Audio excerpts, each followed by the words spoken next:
এই ধরনের কাটওয়ার্কের জোড়াগুলো আসলে একটু বেশিই সুন্দর দেখায়। এখন থেকে নিজের জামার ডিজাইন চাইলে আপনারা নিজেই করে নিতে পারেন।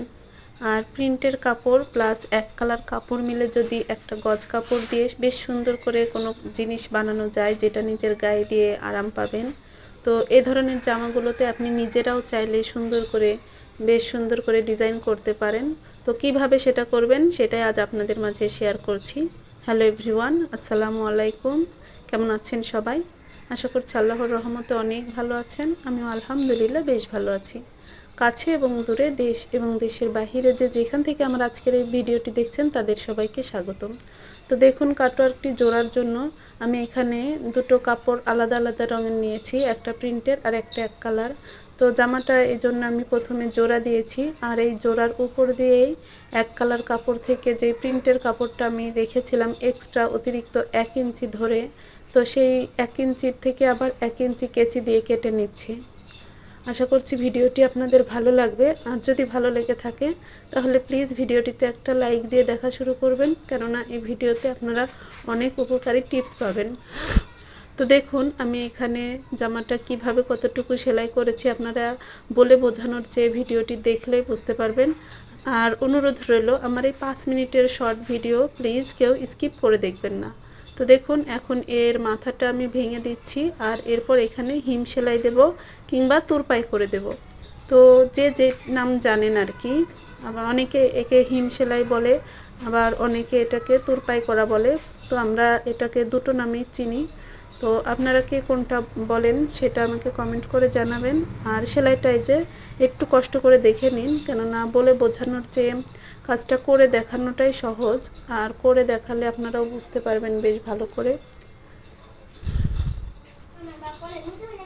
আসলে নিজে একা হাতে ভিডিও করা আর তারপরে কাজ করা, যার জন্য ভালো করে বোঝা যায় না ক্যামেরাটা কিভাবে ভিডিও হচ্ছে, সেটা তো বলে দেওয়ার মতো কেউ নেই। তো দেখুন, আশা করছি আপনারা এরপর বুঝতে পারবেন। প্রথম দিকে একটু ঘোলা হয়ে গিয়েছে, এই যে মাথা দুদিক থেকে একটু ভেঙে নিতে হবে এভাবে, তাহলেই পিরামিডের শেপ আসবে। আর এই পিরামিডের শেপটার সঙ্গে সাদা সুতো দিয়ে কিংবা যে কালার সুতো ম্যাচিং করে আর কি, সেই কালার সুতো দিয়ে সেলাই করতে হবে। আর আমার ভয়েসের মধ্যে কিন্তু আশেপাশ থেকে অনেক ধরনের সাউন্ড আসছে, তো প্লিজ সেগুলো স্কিপ করবেন, কেননা আমি তো গ্রামে বাস করি, আর গ্রামে এরকম অনেক রকমের সাউন্ড হয় যেগুলো আমাকে এড়িয়ে চলতে হয়। সেগুলো আমি চাইলেও কিন্তু বন্ধ করতে পারবো না। তো অনুরোধ রইল, এই সকল সাউন্ডগুলো প্লিজ আপনারা কিছু মনে করবেন না, কেননা এত সাইলেন্ট পরিবেশ কিন্তু আমি এই মুহূর্তে পাবো না। আর আমার যেহেতু ছোট বাচ্চা আছে, তো ও যখন খুশি তখন উঠে যেতে পারে, তো সেজন্য কিন্তু আমি একদমই নীরব পরিবেশ পাই না। তো দেখুন সেলাইটা আমি ঠিক কিভাবে দিচ্ছি। একটুখানি সাদা সিটের উপরে একটা ফোর দিচ্ছি, তারপর একটা আর কি প্রিন্টের সিটের উপরে ফোর দিচ্ছি, দিয়ে এভাবে তিনটা করে ফোর তুললেই একটা আর কি মাথা হয়ে যাচ্ছে। আর এটা যেহেতু আগে থেকেই জোড়া দেওয়া ছিল, যার কারণে এখন শুধু আমি কাপড়টা কেটে আপনাদের মাঝে শেয়ার করছি। আর জোড়াটা কিভাবে দিয়েছি সেটা শেয়ার করলাম না, কেননা সেটা খুবই সহজ। যারা সেলাইয়ের কাজ পারে না তারাও কিন্তু এই জোড়াটা লাগাতে পারে। একটা কাপড়ের উপর জাস্ট আর একটা কাপড় ফেলে 1 ইঞ্চি ফাঁকা রেখে সেলাইটা দিবেন, আর তারপর আবার কেচি ধরে 1 ইঞ্চি পরপর কেটে নেবেন। আমি এখানে স্কেল কিংবা কোনো মাপকাঠি ব্যবহার ছাড়াই কিন্তু হাতের আন্দাজ মতোই 1 ইঞ্চি করে কেটেছি। আপনারা স্কেল দিয়ে অবশ্যই মেপে আগে দাগ কেটে নেবেন, তারপরেই এটা হচ্ছে কেটে নেবেন আর কি, তাহলে কিন্তু প্রত্যেকটা মাথায় সমান হবে। আর আমি এই কাজ আগেও অনেক করেছি, যার কারণে আমার এখন একটা আর কি মাপ চলে এসেছে হাতের মধ্যে, আর সেই মাপ অনুযায়ী আমি কাজটা করছি। তো দেখুন, এই ভাঁজ দেওয়াটা কিন্তু ভীষণই সহজ এবং সুন্দর হতে হবে, তা না হলে কিন্তু জিনিসটা ভালো দেখাবে না। আসলে প্রত্যেকটা কাজ কিন্তু আপনার হাতের উপরে নির্ভর করে। একটা মেয়ের হাতের জাদুই পারে প্রত্যেকটা জিনিস সুন্দর করে তুলতে।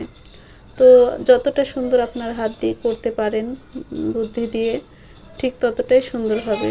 আর এভাবেই কাজগুলো করতে হবে। তো ভিডিওটির এই পর্যন্ত যারা এসে থাকবেন প্লিজ অনুরোধ রইল, আরও একবার আপনাদের বলছি একটা লাইক করে যাবেন, কেননা ভালো না লাগলে কিন্তু এত দূর পর্যন্ত কখনোই আপনারা দেখবেন না। আর একটা ভিডিও কিন্তু মেক করতে আমাদের অনেক রকমের পরিশ্রম করতে হয়, সেটা শুধুমাত্র একটা কন্টেন্ট ক্রিয়েটররাই জানে। তো ভিডিও যেমনই হোক না কেন প্রচুর কিন্তু এর জন্য পরিশ্রম করতে হয়। তো প্লিজ আমি বারবার অনুরোধ করে বলছি, আমার ভিডিওটিতে ভালো লাগলে একটা লাইক করবেন এবং কেমন লাগলো কাজটা তা কমেন্টের মাধ্যমে জানাবেন। আজ এখানেই বিদায় নিচ্ছি, ভালো থাকবেন আপনারা সবাই। আল্লাহ হাফেজ, আসসালামু আলাইকুম।